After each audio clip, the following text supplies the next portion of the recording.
ஆனா அவங்க கருத்தை இன்னும் வலியுறுத்துறாங்க. சரி, இப்ப அவங்ககிட்ட திரும்பி கேட்கிறேன். இது கூட சம்பவம் கள்ளக்குறிச்சியில என்ன நடந்துச்சு?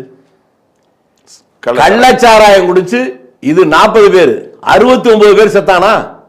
அங்க இவங்க போனாங்களா? இவங்க முதல் மந்திரி இவங்க அப்பா போனாரா? அவங்களுக்கு எல்லாம் 10 லட்சம் ரூபாய் கொடுத்தா எவன் அப்பா விட்டு பணம்? நீங்களும் நானும் கட்ட வரி பணத்தை கொடுத்தாங்களா? அது எதுக்காக? ஏங்க ஒரு கரூருக்கு போகக்கூடாதுன்னு முதலமைச்சரே போகக்கூடாதுன்னு சொல்றதுக்கு உங்களுக்கு எவன் உரிமை கொடுத்தான்? சுப்ரீம் கோர்ட்ல போட்டு ரிவிட் அடிச்சானா? ஏண்டா இதெல்லாம் நீங்க விளையாடுறதுக்கு என்ன விளையாட்டு மைதானம் நினைச்சுக்கிட்டு இருக்கியா? சொன்னானா போகக்கூடாது, பேசவும் தடை. அதை இவ யாருங்க வேணும்? சர்வாதிகார ஹிட்லருக்கு பிறந்தவங்களா? எனக்கு புரியல. ஏன் அன்னைக்கு பேசலன்னு? அது எங்க விருப்பம்? நான் என்ன இது மூளை இருக்கிறவனுக்கு எல்லாம் தெரியும், உங்களுக்கு இருக்குன்னு நினைக்கிறேன். தெரிஞ்சிருச்சு, இருக்குல்ல? தெரிஞ்சிருச்சு. ஏன்னா அங்க போக கூடாதுன்னு சொன்னதே போலீஸ் தானே. அப்படி யாருமே சொல்லலன்றாங்க. அதை தாங்க சொல்லுவாங்க. போலீஸ் எங்க அனுமதிக்கலைங்கிறதானங்க எல்லாம் உலகறிஞ்ச உண்மை. நான் திரும்பி கேட்கிறேன், அது நடந்த பொதுக்கூட்டம் தானே. திமுக எத்தனை மாநாடு நடந்திருக்கு? அந்த மாநாடுலாம் ஆரம்பிக்கிறதுக்கு முன்னாலே இந்த மாதிரி இந்த வேன், என்ன வேன்?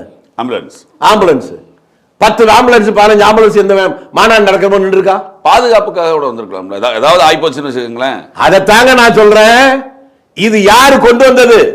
அரசு ஆம்புலன்ஸ்னா கூட புரியுது, தனியார் ஆம்புலன்ஸ் வந்துச்சுல்ல. அரசாங்கத்தை விட அந்த தனியார் நல்லபடியா செயல்படும் நினைச்சிருக்கலாம். அதை தாங்க நான் சொல்றேன். தனியார் காசு கொடுத்தாதான் வருவான். என்ன உங்களை மாதிரி அவன் இலவசம் பண்ணுவான்? அவன் அந்த இலவசத்தோட வர மனப்பான்மை இருந்திருக்கு. எங்க இருக்கு செந்தில் பாலாஜி? என்ன பைத்தியமாங்க நாட்டுல? அவன் இதுக்காக வியாபாரத்துக்கான வச்சிருக்கான் ஆம்புலன்ஸ். அவனை வரவழைச்சது யாரு சொல்லு, கேளுங்க வேண்ட. ஒரு மீட்டிங் ஆரம்பிக்கிறதுக்கு முன்னாலே 15-20 ஆம்புலன்ஸ் கொண்டு நிறுத்திருந்தா முன்கூட்டியே நீங்க முடிவு பண்ணிட்டீங்க. நான் இப்பவும் சொல்றேன், ஆளுங்கட்சிக்கு ஆதரவான வக்கர புத்தி படைத்த சிலரால் நடந்த படுகொலை. அதுல இவர் திரும்பி போயிருந்தா ஜெயலலிதாவுக்கு நடந்த மாதிரி நடந்திருக்கும்.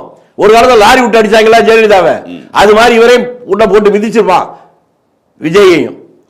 அதுல இவர் பக்கத்துல எல்லாம் பாதுகாப்போட வந்திருக்கிறாரு. வந்த உடனே நீங்க ஒண்ணு புரியணும், எருது புண்ணு காக்கிக்கு தெரியாது. பாதிக்கப்பட்ட குடும்பத்தை சேர்ந்த அவ்வளவு பேரும் இவர் வீட்டுல வந்து பார்த்தாங்கல்ல, அப்ப அவங்களுக்கு தெரியுது இந்த படுகொலைக்கு காரணம் விஜய் இல்லைன்னு.